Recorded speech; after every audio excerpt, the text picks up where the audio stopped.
जैसे हो सके वैसे देर निर्वाह करो धर्मयुक्त पदार्थों से। तुम्हें शोकातुर नहीं होना पड़ेगा विषय के लिए, संसार के संबंधों के लिए या किसी भी व्यवस्था के लिए नहीं होना पड़ेगा। हम अल्पज्ञता के कारण शोकातुर भविष्य के लिए हो जाते हैं कि भविष्य में हमारा क्या होगा, वर्तमान तो ठीक चल रहा है। ये भविष्य की जो बात है वो शरणागत नहीं है इसलिए है। अरे शरणागत नहीं, वो तो साधु है। अरे तो बेस रख लिया है, अभी हृदय शरणागत नहीं हुआ, भविष्य की चिंता बिल्कुल, न भूत की, न वर्तमान की, न भविष्य की। शरणागत के हृदय से इन चिंताओं का अपहरण हो जाता है। भगवान बलराम जी को सखा का रूप रख करके खेल रहा था प्रलंबासुर। देखा श्री कृष्ण तो बड़े चतुर हैं, इनको प्रवीण हैं, इनको खेल में फंसा के ले जाना बड़ा कठिन। तो बलराम जी को उसने अपनी पीठ में लाद लिया। बलराम जी को भय लगा, फिर स्वरूप का वो एकदम एक घूसा मारा, पधार गए। तत्कालिक तो भय लगा ना कि असुर अपहरण कर रहा है। ऐसे ही कितना भी हो तत्कालिक, अब जैसे अभी कोई बड़ी जोर की आवाज हो, ऐसे सब हो जाए, वो तत्कालिक विचार जब विवेक से करे तो उसे काटा जाता है। हमारा जीवन तो प्रभु के लिए है, जैसे भी जोई जोई प्यारो करे सोई मोहि भावे। क्या वो भविष्य का चिंतन सही था? बिल्कुल गलत, बिल्कुल अस्तित्वहीन। ऐसे ही जब हम अपने आराध्य से देव से अलग होकर शरीर को सोचते तो भूत की चिंता, वर्तमान की चिंता, भविष्य की चिंता, मैंने ऐसा किया उसे भोगना पड़ेगा, ऐसा ना करते तो ऐसा, भूत की चिंता, वर्तमान की चिंता, भविष्य की, ये तीनों चिंताओं का अपहरण हो जाता है शरणागति से। ये हम विश्वास के लिए कह रहे हैं, हमें आगे के विषय में नहीं सोचना। हमारा आज, हमारा कल सब मंगल होगा, क्योंकि हम मंगल भवन प्रभु की शरण में हैं। तुम्हें शोक प्राप्त नहीं होगा, ये बहुत मतलब विश्वास की बात। जैसे वृद्ध शरीर, आप वृंदावन वास कर रहे हैं, आपको लग रहा है कि अब घर जाना पड़ेगा, कोई हमारी सेवा, जाना पड़ेगा। घर है आपके, घर ना है, घर वाले, जाना पड़ेगा। और जिनके है ही नहीं, घर वाले ही प्रिया प्रीतम, वृंदावनी घर है, जाए तो कहां, जाऊं कहां तज चरण तुम्हारे, कोई ठौर ही नहीं। तो हमने ऐसे देखा है, ऐसे एक भी शिष्य नहीं जीवन में बनाया था, एक भी रुपया नहीं था, परम किंचन संत तो अपने कई लोग सेवा में प्रेरित किए गए भगवत प्रेरणा से। तो इस समय उनका स्नान होता, जानते हो कैसे स्नान होता था? जैसे माँ बच्चे को गोद में लेती, एक साधु गोद में लेके बैठता था और एक अनुकूल जल के द्वारा स्नान कराया, तो दूसरे के हृदय में जल्दी तुम हटो, हम सेवा, वो शरीर पोछा, तीसरा लंगोटी लिए खड़ा है, लंगोटी पहनाया, सजा के बैठाल दिया, तिलक लगा के 1 बजे तक माला जप रहे। ऐसे हाथ में सौंच, ऐसे कौन करवा रहा है? वो जिनका कोई आश्रय नहीं प्रभु के सिवा, उनकी बात कह रहा हूं।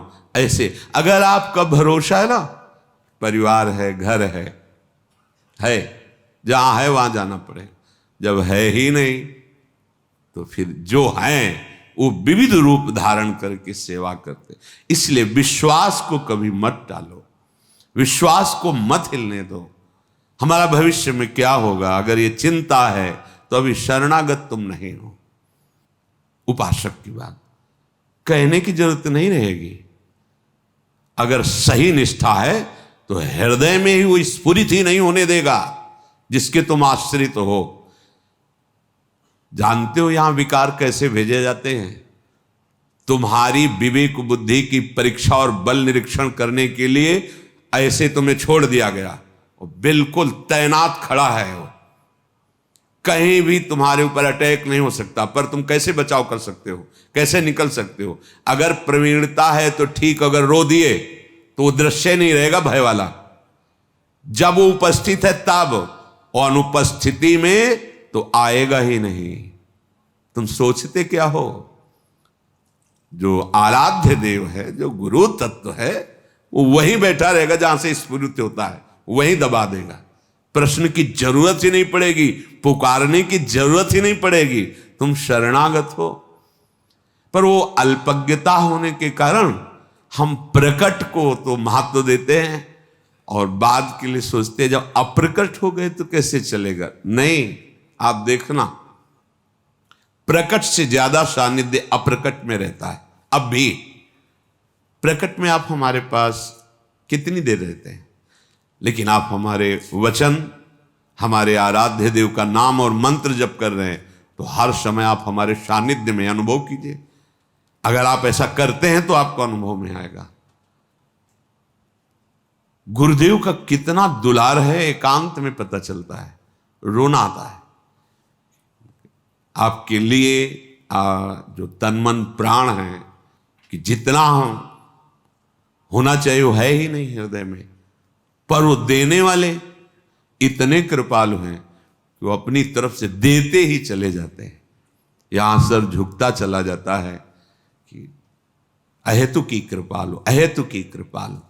प्रगट सानिध्य और अप्रकट सानिध्य, इन दोनों में अगर देखा जाए तो अप्रकट सानिध्य में विशेष कृपा का अनुभव है, क्योंकि उनके वचन, उनका चिंतन, उनके द्वारा दिया हुआ नाम मंत्र हर समय उनके सानिध्य का अनुभव कराता है।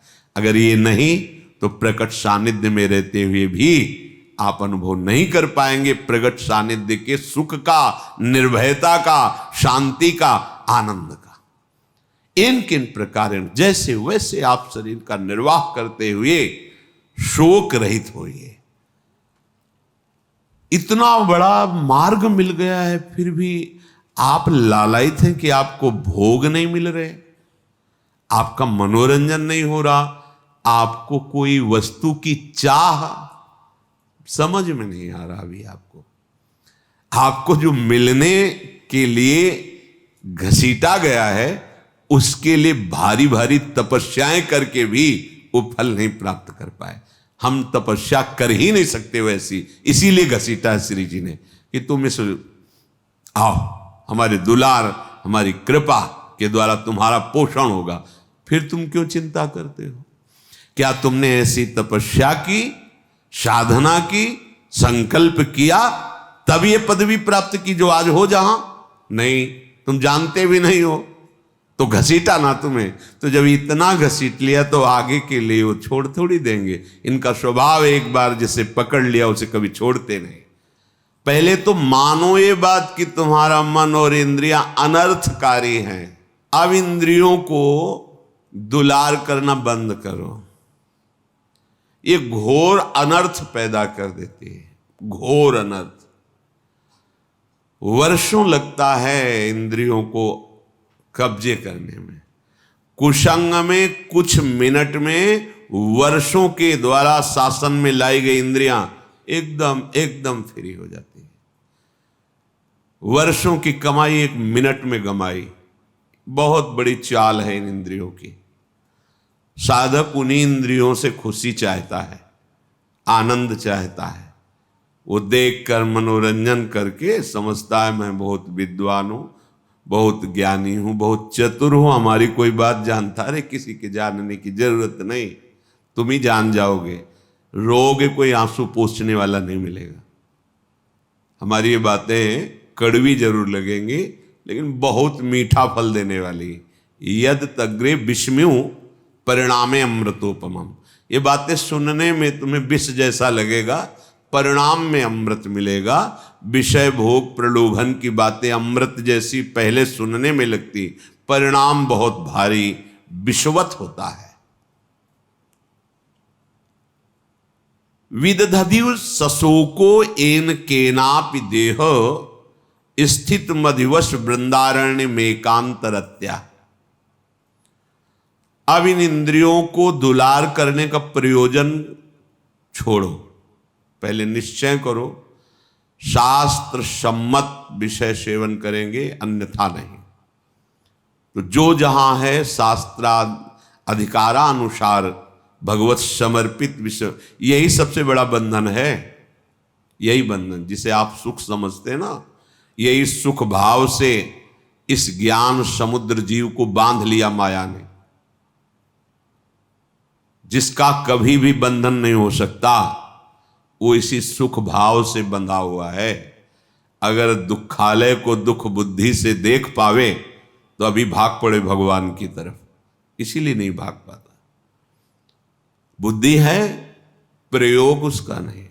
अब जैसे भजन नहीं है तो प्रश्न आया कि आप कहते मनुष्य योनि बड़ी दुर्लभ और बड़ा, अब तो बहुत जनसंख्या बढ़ रही, तो कहां से आ रही? तो आप जगह एक बीता देखो खोद करके, इतनी दीमक है, इतने जीव हैं कि एक जिला में जितने मनुष्य हैं उतनी हाथ दो हाथ में दीमक निकल आएगी। अब वो जब आदमी बनेंगे तब तुम्हें ज्ञान है, अनंत ब्रह्मांड है, कौन से जीव की कहां गति कैसे भेजी जा रही। कलयुग को महर्षियों ने प्रणाम किया है, ब्रह्म ऋषियों ने प्रणाम किया है। जितना लाभ आप कलयुग में वृंदावन का ले रहे हैं, अन्य युगों में नहीं ले पाए। जितनी जल्दी भगवत प्राप्ति कलयुग में होती, अन्य युगों में नहीं होती।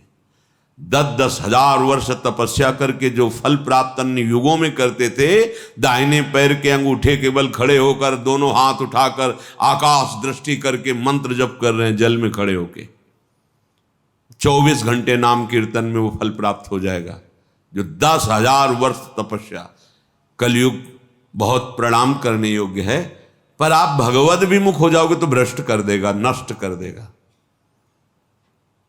तो क्या और युगों में ऐसे आचरण वाले व्यक्ति नहीं थे क्या? कम थे। ऐसे ही भगवद आचरण वाले क्या कलयुग में नहीं है क्या? कम है। बहुतायत है अधर्माचरण करने की प्रवृत्ति, बहुतायत है इसकी। अब आपको अंदर से सोचना है कि मेरा प्रयोजन इंद्रियों का दुलार करना नहीं है, अभी ठीक होने लगेगा। पर ये सोचना आचरण में उतारना होना चाहिए। नहीं सोचते तो बोलते रहते हैं वैसा नहीं करेंगे, पर वो कसम और नियम 1 मिनट लगता है तोड़ने में। इसके बाद फिर रो बैठ के क्या हो गया, ऐसा मैंने क्यों किया, फिर भी ठीक नहीं होगा। फिर 2-4-6 दिन फिर वहीं पहुंच जाओगे, फिर निराश हो जाओगे, अब तो हम चलने लायक ही नहीं भगवत मार्ग में। इसलिए प्रार्थना है, अलमल मति घोरानर्थ कारेन्द्रियाणा मतिशय परितोषैर दुष्करैर दुस्तरैश्च। अब इंद्रियों के परितोष वाली बातें छोड़ो, अब इंद्रियों का पोषण मत करो। जो धर्म विरुद्ध भोग चाहती, जलना ही पड़ेगा। जलना, जलन शब्द याद कर लो। ये जलन तभी होती है जैसे कोई भी साधक विचलित है, मेरा मन नहीं लग रहा, मुझे बहुत परेशानी हो रही, ऐसा वैसा। गलत कर रहे हो, जांच लो, जांच लो। गलत चिंतन है, गलत आचरण है, नहीं तो अभी प्रारंभ में ही मस्ती प्रारंभ हो जाएगी। वो एक अध्यात्म की जो जलन पाप नष्ट करने वाली, वो मन बुद्धि चित्त इनको शीतलता प्रदान करती है। ये जागतिक जो जलन है, ये आपका आचरण गलत है कहीं, नहीं तो उसी मार्ग में चले हुए पथिक है। वो एक आध्यात्मिक जलन होती है। कैसे विकार दूर हो, ऐसा वो विक्षिप्त नहीं होता, प्रवीण होता चला जाता है। कैसे का उसको उत्तर मिलेगा, क्योंकि सही मार्ग में चल रहा है। जब आप गलत कर रहे हो, गलत संग कर रहे हो, गलत आचरण कर रहे हो, शास्त्र विरुद्ध वार्ता कर रहे हो, शास्त्र विरुद्ध चिंतन कर रहे हो, तब तुम्हें वो विक्षेप प्राप्त होगा, जिसके लिए तुम पागलपन प्रकट करते हो कि अब मुझसे सहा नहीं जा रहा, रहा नहीं जा रहा, क्योंकि आग बढ़ा दी तुमने, उसको फूस दे दिया, घास फूस जमा कर दी, अब ज्वाला बढ़ रही है, तुम्हारी गलती। जब हम गुरुजनों की शरण में हैं, प्रभु की शरण में, तो मुझे कल्याण की भी परवाह नहीं, तो चिंता किस बात की। मेरा मन, मेरा तन, मेरे प्राण आराध्य देव गुरुदेव को समर्पित है, देख लेंगे वो, संभाल लेंगे वो, बेपरवाह होकर राधा राधा राधा। कहां समझ में आ रहा है? नहीं, इंद्रिय और मन की बात समझ में आ रही है, क्योंकि वो बहुत मुझे सुख देते हैं। स्पष्ट समझ लीजिए, गुरुजनों की बात और शास्त्र की बात इसलिए समझ में नहीं आती, ये पराये हैं। लेकिन इंद्रियां और मन, ये मेरे नहीं, मैं ही हूं, ऐसा अनुभव, ये माया का खेल, इनके द्वारा सिखाई बात सच्ची बात है। इनके द्वारा परोसा गया भ्रमात्मक भोग, ये सुख देने वाले, ये गुरुजन शास्त्र, ये अंदर की, ये मत घोरा अनर्थकारी, ये घोर अनर्थकारी बुद्धि है अंदर की। अब इसे सुधारिए, श्रीपाद कहे। क्या करे? बोले विदधदिवस सशोको एन केनापि देह, एन केन प्रकारेण, जैसे धर्म की कमाई से तुम्हारा शरीर निर्वाह हो वैसे चलो। गृहस्थ हो, विरक्त हो, आकाश वृत्ति, भिक्षावृत्ति, मधुकरी वृत्ति आदि जैसे, उससे निर्वाह करो। किसी भी का, अन्य का आश्रय न लो, तो तुम कभी शोकातुर नहीं होगे विषयों के लिए। एक एक शब्द पकड़ने लायक है।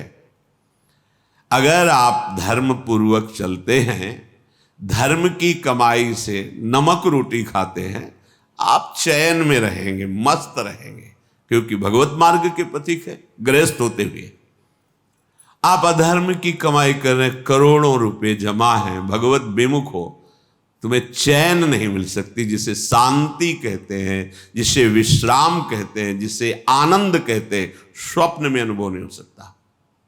करके देख लो, जल रहे, खूब करके देख लो, जलते ही रहोगे। ये पद, ये शरीर, ये भोग, ये वाहवाही, ये स्वाप्निक है, चंद मिनट की है। तुम्हारी वाहवाही क्या, जहां बड़े बड़े ताज उतार के रखते थे वो भी नहीं रहे। बहुत सावधान।